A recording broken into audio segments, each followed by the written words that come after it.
as India remains in the deathly grip of the COVID 19 pandemic, with the number of daily infections rising past 400,000 and deaths past 3,000, the government of Prime Minister Narendra Modi has been subject to some withering criticism at home and abroad. While the staggering crisis is foremost a heartbreaking humanitarian disaster, swirling around it are also questions such as the Modi government's apparent cavalier approach, the lethal shortage of oxygen, the extraordinarily low percentage of vaccination, and the trauma it has caused the country's health professionals. Mayank Chhaya reports spoke to Jagdish Rattanani, a well known Mumbai journalist who is also a co founder of the non profit media group The Billion Press.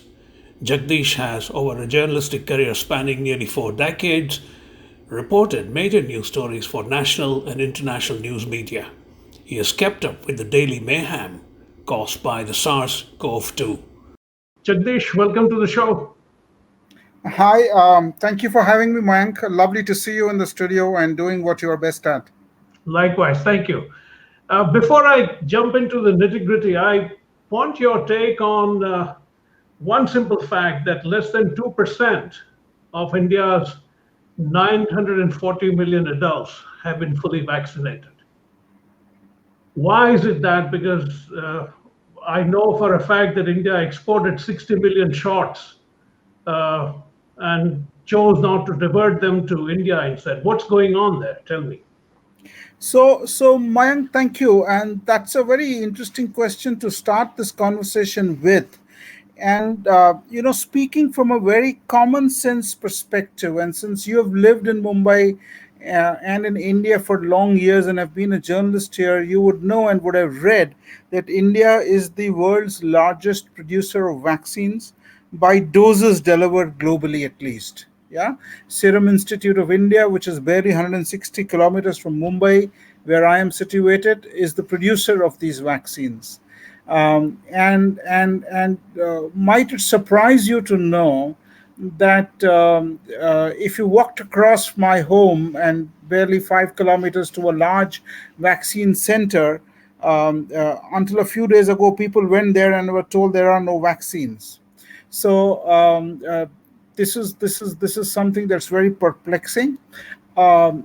People find it very odd, and what is worse, when this idea builds that vaccines are in short supply, you would find crowds rushing to vaccination centers, and that crowding itself and the management of those large numbers of people seeking vaccination can itself be a cause for promoting and spreading SARS-CoV-2 virus, which causes the COVID-19 disease and powers the pandemic. So, all in all, it appears to be a very badly managed situation.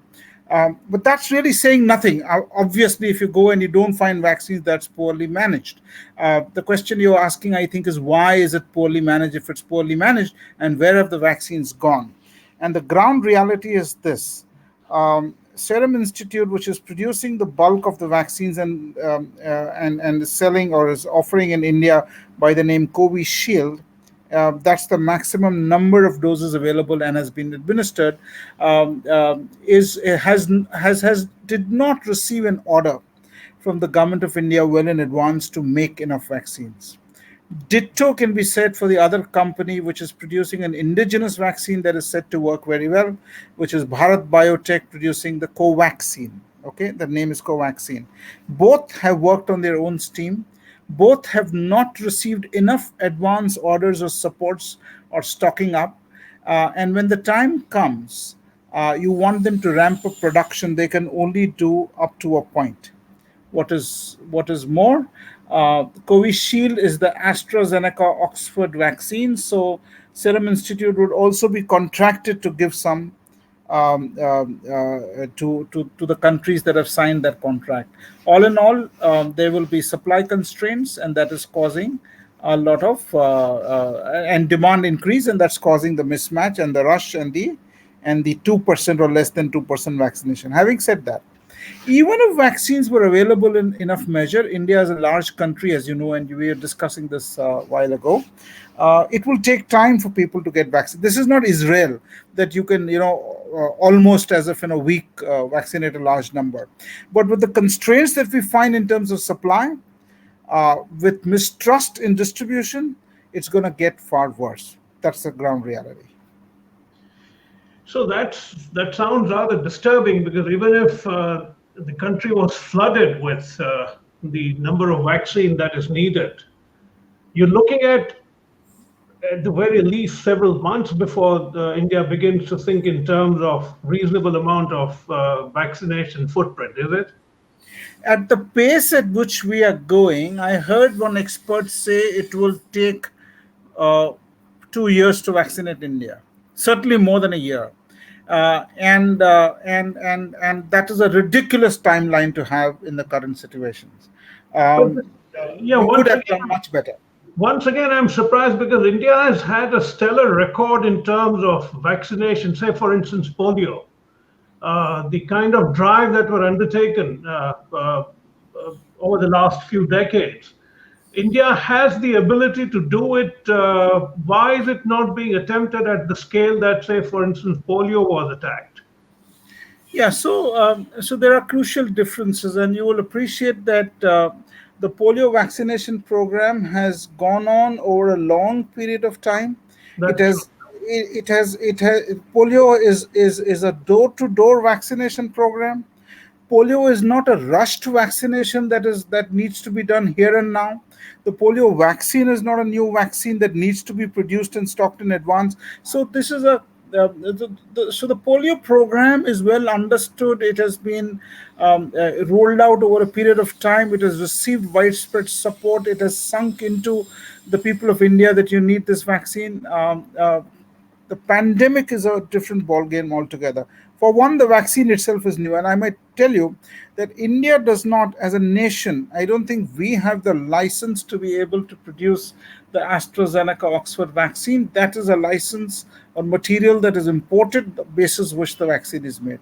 The only indigenous vaccine that we have is the Bharat Biotech vaccine, which is Covaxin, but those numbers are not large enough. It will take some time for the capacity to be ramped up. Okay, now we come to the more immediate perspective. Since you're sitting in one of the epicenters of the pandemic, Mumbai, first tell me what's the scene in Mumbai and Maharashtra and then expand it to nationwide. Yes, so I can tell you this that to put it very simply, the picture is bad. It's bad across the country, and I would say Mumbai is no different. Mumbai is as bad as it gets in any major urban center, and I suspect Delhi will be no different. I don't want to make a statement like Mumbai is worse than others or better than others. I think all cities are in the same boat. And I'll share some statistics momentarily with you.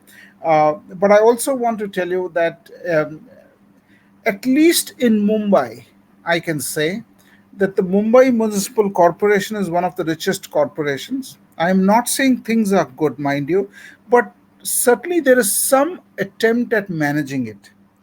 I can also say that there is not as much energy in concealing numbers when it comes to Mumbai and to Maharashtra. To that extent, I am a little more comfortable when I would say Mumbai, though the picture I insist is gloomy. It's only about an hour ago I got the news that a fellow journalist has passed away in Mumbai, a person I personally knew very well. There is hardly anyone in any major urban center in India today who does not know someone who's either inflicted with COVID, who has COVID, or is going through one, or is suffering, or has just come out of it. And this is spread so much that each one of us has a personal tale to tell. A friend of mine, as I speak to you in Bangalore, a dear friend of mine is on oxygen in a hospital in Bangalore. And he was going around looking for an oxygen concentrator that he would need once he's discharged 2 days ago. In my own place where I work and I teach as a faculty member, several members have been inflicted, have suffered COVID. Another dear friend of mine is in hospital in Nanavati Hospital. So the situation is bad. Uh, Mumbai, the only thing I can say is Mumbai Municipal Corporation is still managing it quite all right. Um, I would be more worried about other larger states like Uttar Pradesh, like Gujarat, where we have had a lockdown announced over the last week or so, and those numbers I would not fully trust coming from those larger states. And the fear and the worry is that the virus and the variants that are causing this aggressive spread this time are spreading deep into India with implications that one cannot even imagine. You have touched upon the problem of underreporting of numbers. What I read here is that it's probably by a factor of one or two, which means if we are reporting 200,000 people dead, the number could easily be touching a million already by now. And that is perhaps true of even infections, which are about what, 17, 18 million. Multiply that, and you have a far more staggering scenario at work. First of all, I understand any government's need to underplay any problem, especially a problem of this scale. But why do you think there is this particular need in this government to do so? Yeah, so a few caveats here. So one, we are entering into a realm of some bit of speculation, though we will do it as reasonably as we can so that we get closer to the real picture. Uh, is it true? First, let's ask the question: is it true that numbers are underreported? Then we analyze if they are and why they are. Now, there are individual reports that have come out from several crematoria, which are individual crematoria where average daily numbers are counted. Then the numbers in the height at the height of this pandemic have been counted, and the official numbers have been counted, and we can see a huge mismatch. That's that's one. That's one indicator that we are not getting the right numbers, particularly from states like Uttar Pradesh and Gujarat. Second, if I were to look at a simple COVID-19 India.org number list, which is Mhm. right now in front of me, and I were to look at dates like, let's say, yesterday, okay, if you look at yesterday, India reported 392,000 new cases of COVID 19, out of which 63,000 were from Maharashtra state, whose capital Mumbai is and where I am. Now, this is by far the largest for any state. But if I drill down a little more to the numbers and tell you, the tiny state of Kerala in the south, which is known for its good understanding of health and health infrastructure, a state where you do not have female feticide, a state where maternal mortality, child mortality numbers, U5MR, are very good, reported 35,000 additional cases yesterday. Uttar Pradesh, which is a far larger state with far weaker, the health infrastructure and statistics that would put any nation to shame. It's one of those, what was known as the Bimaru states. Okay, reported 30,000 new cases. Now just imagine, Kerala says 35 more, Uttar Pradesh says 30 more. That would give us another indication that probably numbers are not all right. Now, I don't want to say that governments are deliberately hiding it, though there is indication of even that, because this becomes a kind of a political war on how well this party managed versus that party managed. But even if you grant that this is not being done deliberately, there is the genuine case of collating of numbers in the midst of a pandemic. Not all lines are working well, not all equations are understood well, not all numbers are collated well. Some hospitals show them down. Some district officers would not report all. Some don't get reported because you just don't have enough of a manpower or a system in which they can be reported and checked and cross checked. So all of this adds together and builds a kind of a under narration. But the under narration, I mean, it's plain to everybody that numbers are far higher. By a factor of what is a matter of speculation. I would not want to get into that, but certainly numbers are far higher than what we see. And I'm not saying this is a kind of a game being played. This is also a part of the inefficiency that comes with an Indian administrative system that is not always working very well, made worse by the pandemic. I want to your perspective on the West Bengal results, especially from the standpoint that it is a sort of a wake-up call to the Prime Minister and his ways, or do you think it's a wake-up call to the Prime Minister and his ways? And if it is, how do you think this might impact the way the pandemic crisis has been handled at the federal level? Uh, Too early to say. All that I can say is that the results, results of West Bengal are just in today, and we can clearly see that despite, I mean, there is nothing, no stone that was left unturned, if you allow me a cliche, by the administration and the leaders in the administration to make this a high stakes game. I mean, there were 50 plus rallies in as many days, or a little more than those number of days, uh, attended either by the Prime Minister of India or his second in command, the Home Minister. Uh, there were large crowds that were gathered for these rallies.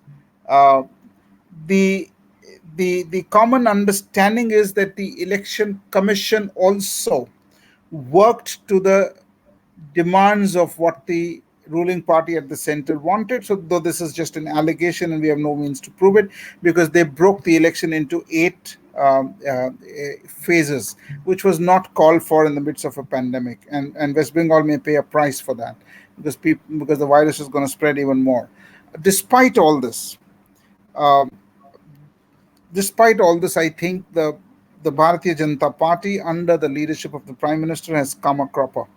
Uh, this is probably the biggest blow that the party has got in recent days. It puts some brakes on an unbridled, uncaring, command control kind of a approach that was being run with. What it means in the coming days, it's too early to say, except that it would revive some hopes of an opposition that could come together and see how it could handle the juggernaut that the BJP has been. Um, I would not, I would not, go as far as to say that this is the beginning of the end. That would not be proper.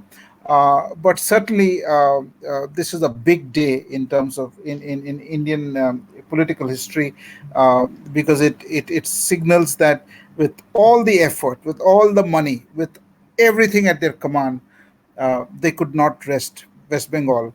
And the current incumbent comes back for a third term with a vote share that is better than she had, which is an amazing victory. Yeah. How much of what you see in terms of the staggering problem that people at every level are facing can be laid at the feet of the Prime Minister's individual personality? Because a lot has been reported in the international media about his self absorption. I have followed his career for a long time. I wrote as early as 2007 a piece which, in many ways, turned out to be rather prescient. But the point is, a lot of people still continue to offer all manners of alibis about him, including the latest now I see in some of the Facebook timelines from the US Indian diaspora, is that the Prime Minister was so busy dealing with Corona that he lost West Bengal. Imagine the way they are spinning it already. So, what do you think in terms of his individual approach to life has manifest in the way he has handled the crisis? Yeah, so that's a very interesting question and has huge implication. Yeah, that question really, asks us to look at how India has been governed under this leadership for a very long time. And one simple answer I can offer is that this has in many ways been a I did it kind of a prime minister. Okay, so if all credit and claims of those credit are taken by the leader, then there is no doubt that all the failings must also be taken by him. This is also a prime minister you will not forget, and you will know this more than anybody else because you belong to his state, and I think you've interviewed him also in the past.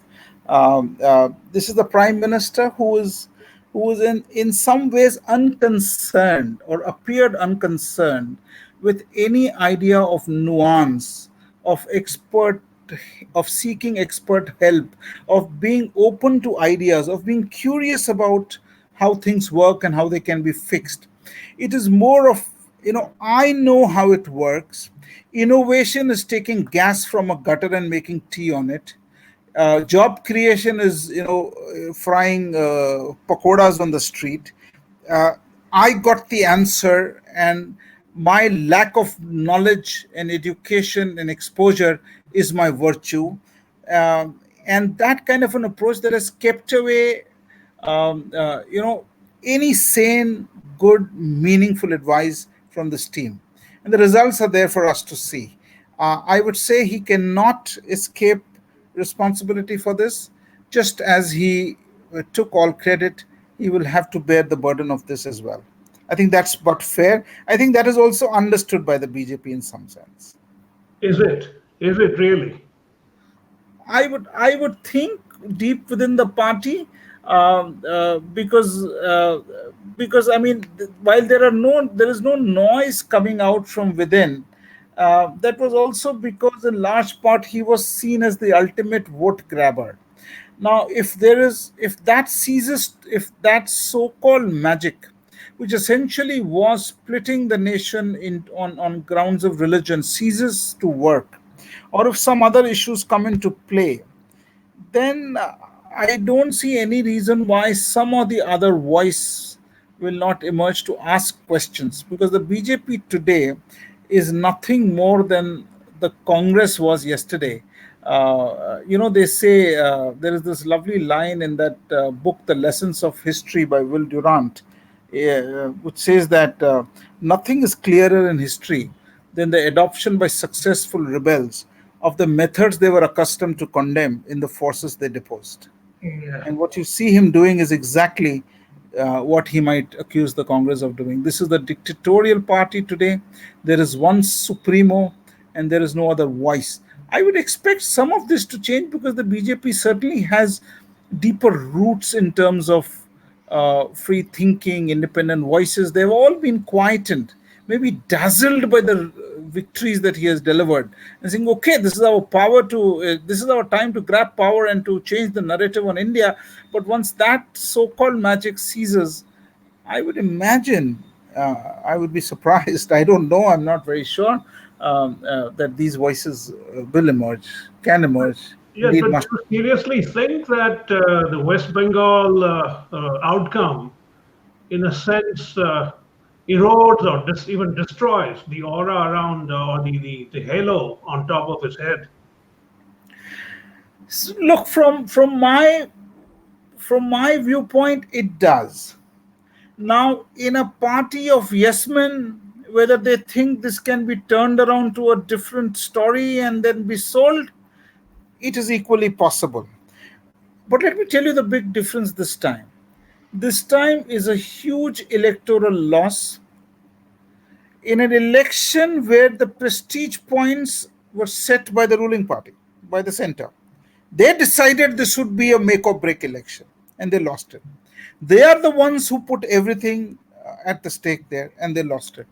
They are the ones who upped the ante, and they lost it. Number one. This number two. This is coming at a time when there is no denying that almost every Indian that you can speak to, and I do not know how bad this situation in rural India is, but certainly in most critical urban centers, everyone has felt the heat, the pain, and the terror of the second round of COVID-19. Now, coming with this, and the failure of the vaccines that is coming upon us, surely paints a picture of monumental failure on multiple fronts at a time when we need leadership, and that I cannot imagine cannot have an impact. Though I will insist it's too early to say anything. We need to still wait and watch. I see. In terms of, I mean, there is already an argument being made that at a time of a crisis of this nature, how fair is it for people to constantly attack an individual on a relentless basis to the extent that he gets distracted from delivering what he's supposed to deliver. I'm sure there will be people on his side who will make that argument and have already made that argument. Surely, How do surely you, there are many. Yeah, yeah. Sorry, go on. no, so how do you counter? Because they will try all kinds of things to mitigate the failure that we see all around. Yeah, so there is a lot of narratives that are already being created, and you have caught on to some of them. The only thing I can say is that, if narratives that are created in air conditioned rooms were to run the country, then you would say that this will fly. But in the face of having personally experienced, a very, very bad time, the complete reverse of Achhe Din, narratives will have their limits. Now spin doctors and political pundits and masters of communications, which has been the kind of people, who have probably set this ball rolling on this track, um, have a distance that they can run, but beyond a point they will fail. I have always been amazed at people who argue that, and this you'll hear even today, that Narendra Modi is a great communicator, and see at how he simplifies and talks to the people. And I've always argued that there will come a time when this will work against him, because he has more been simplistic than simple, in my view. And simplistic arguments can sell. I'm not saying they won't. They and they will sell to a set of constituency which is already probably bought on your arguments, and to some set of people who can be swayed at that level. Beyond a point, in the face of what you face, in the face of life and blood living having been turned into a nightmare for a large number of Indians, do you think those narratives will work? I don't know. I can only say, I know this for a fact, that Indira Gandhi had a narrative, Garibi Hatao. Beyond a point, it will not work. When the excesses of the emergency happened, she lost. When excesses of the kind happen that we are seeing today, I think it would be reasonably fair to say these are negative excesses that the country is facing. One wonders how much narratives can run. If they do, then we must politically see, this is a political battle, and the political opposition will have to live up and face up to it. If they can't, then they deserve to be where they are. Uh, Right. it, it is for the political process to be able to stand up and say, now this is the response we give. Till you don't give a political answer, there is no other answer. No, true, fair enough. You mentioned his constituency. Let's say, for the sake of argument, it's about 38 to 40% core base. Some of it may have been co-opted by the revulsion for the Congress party, and they may not necessarily be ideologically committed to the BJP, but they just wanted to get rid of the Congress at a certain point. Do you think this crisis, the pandemic crisis, can seriously erode the core base of Prime Minister Modi? Because it's his core base, not necessarily just the BJP's core base. Um, I would. It's difficult to answer these questions. For one, I am not, a political pundit in that sense, who can, really analyze in very fine detail some of this. But I'll tell you this as an observer of the Indian scene, without claiming, insight, but as an observer on the sidelines, I can say this.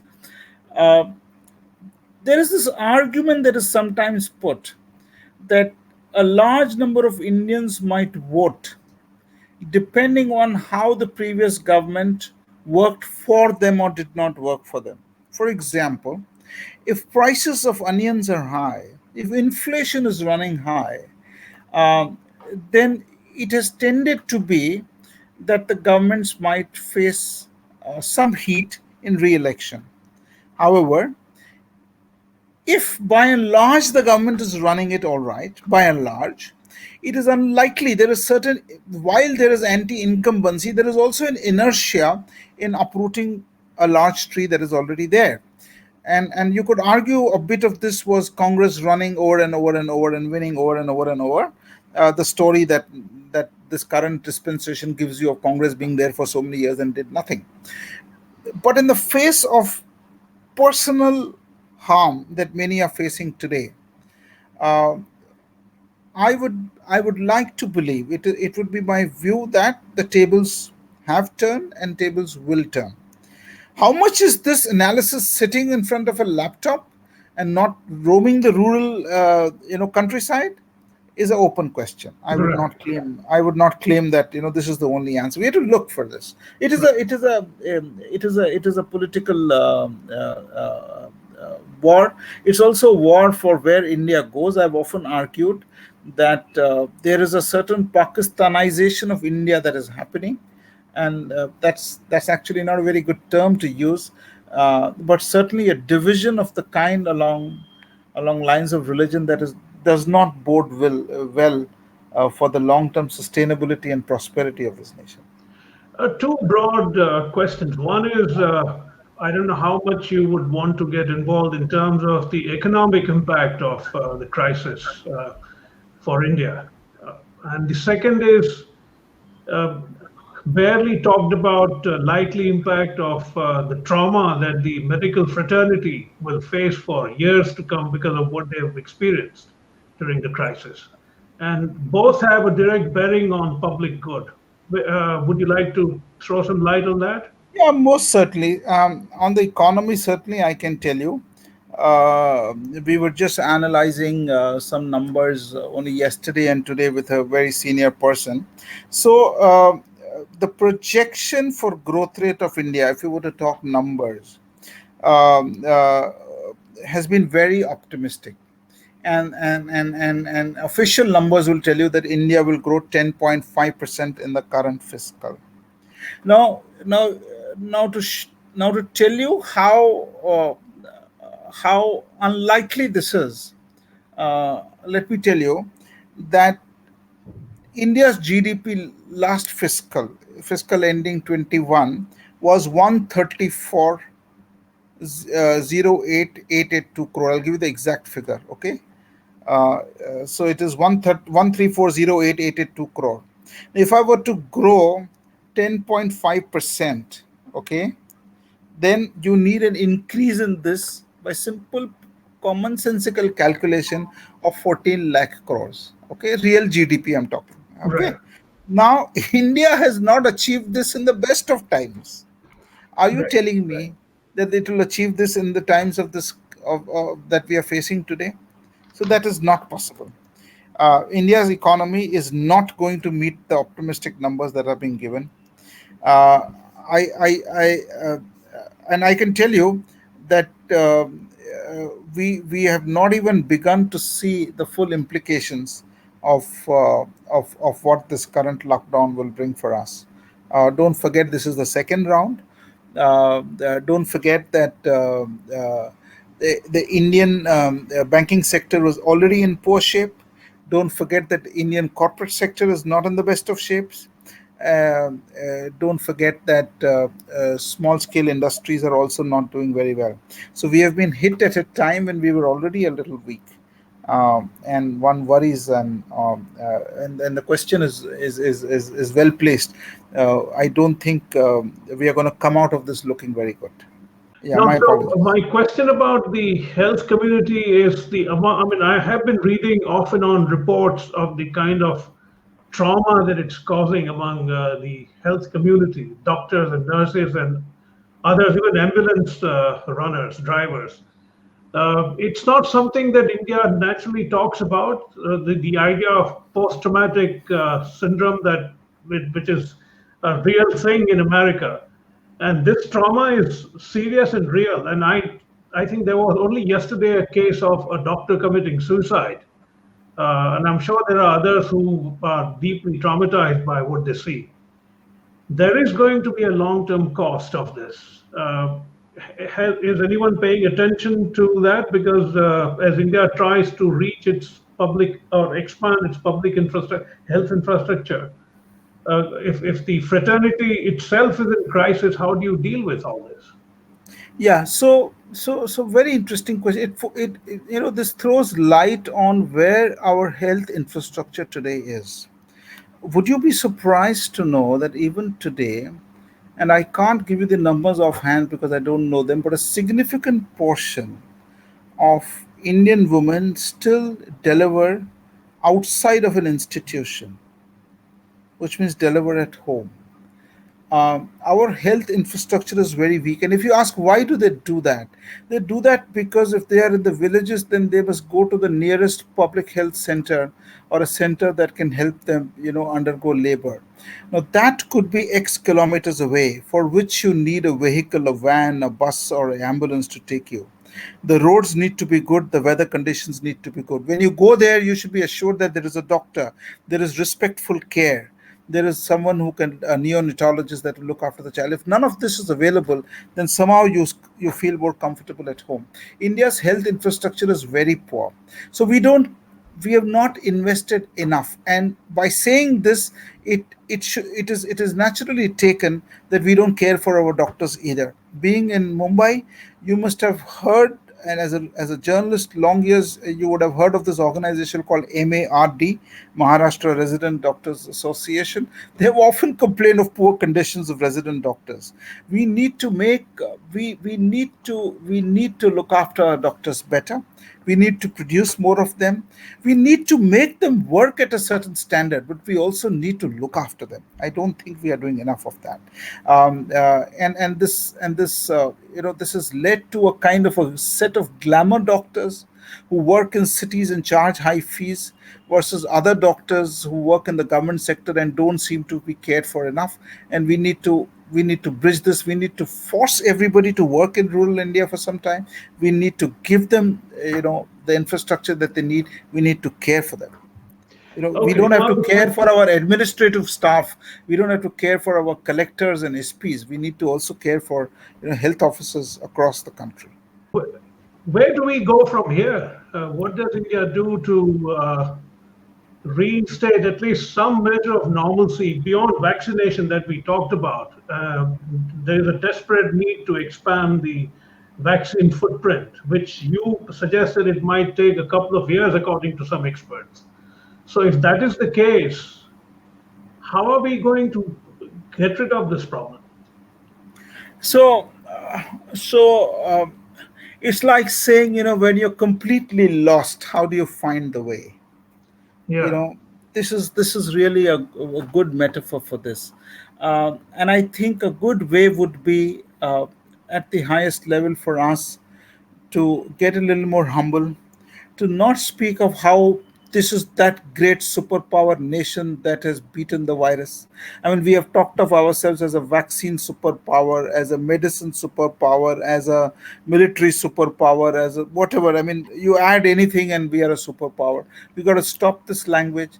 We got to go back to some experts. We got to listen to sane advice. We got to understand that beating of thalis and lighting of lamps don't fight viruses. Okay, the modern India has the expertise, has the talent, to be able to fight this, and we must be willing to listen to sane advice. And that really only goes to say that, people who threw the compass saying we know the road, must be, must be allowed must allow others to lead, who can go back to the compass, look for the north, and then find the north, rather than move around saying I know the way is here and I know the way is there. And that will call for a fundamental change in the way this has been handled. I'm not sure whether this government is still ready for that. Yeah, that question that came back. We talked offline about whether any government, forget this government, would have been able to handle this crisis more effectively, given the unprecedented nature of the pandemic. What is your take on that? Do you think, to play the devil's advocate, as it were, that any other dispensation would have faced some of the same problems that this government is facing? Add to that the egregious apathy that has been displayed at the political leadership level. Yeah, that's a very fair question, and I'll answer it by saying, uh, look, uh, if you were to look at a letter Now, I am no fan of the former Prime Minister Dr. Manmohan Singh.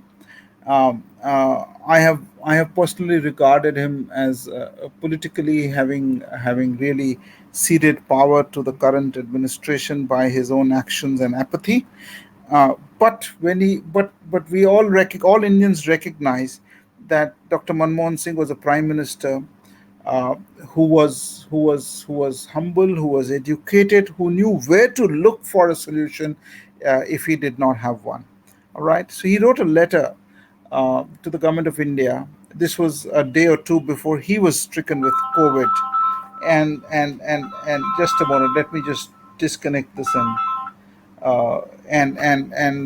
and he said, let's not look at numbers of people vaccinated, let's look at the percentage of people we are vaccinating. He said, why doesn't the central government transparently unveil a plan to let the states know how much vaccines are coming and when they are coming, so that the states can plan. Now, these commonsensical things were frowned upon, and it became a political slanging match with the current health minister, who's a doctor himself, attacking the former prime minister in words that he should not have, or in language that was best avoided. Now, now, now, this is the former government telling the current government what to do. Surely there are some simple things that any government would do. For example, if I were to ask you, why are vaccines being priced at different levels for central government and state governments? Why? Surely the government can do this. Why is it that there isn't a war room that can tell me where oxygen is available in different states, in different cities? Why, for example, is it that a simple thing like a complaint center that can, or holding people to account, or doing, even if these vaccines and vaccine producers are not able to give you at a certain price, talking about it openly so that people know what you're doing, and all this. Instead, if you use the occasion to say how well I fought this battle, and if a projection is what you want to do, then certainly performance will fail, because your efforts go at projection, not at looking at genuine performance. And then this happens. So Yeah. my answer would be, any other government would at least be less concerned about projecting one image, one person, one narrative, and would say, here are 10 ideas. It would listen, and somewhere, even then, the picture would be bad. I agree with you, but not as bad. That's Okay. the point I'm making. You mentioned about, I mean, a point that jumps out at me. I was reading one of the tweets which said that things have become so absurd. Jairam Ramesh of the Congress party got into a slanging match with India's Foreign Minister Dr. Jaishankar Yeah. over That was how today the or Indian yesterday. Youth Congress came to the rescue of the Philippines embassy because they needed some 6 or 7 cylinders of oxygen. I mean, it's come down to that stage now that there is a slanging match between the foreign minister and the party spokesman over who delivered uh, the oxygen cylinders to an embassy in Delhi.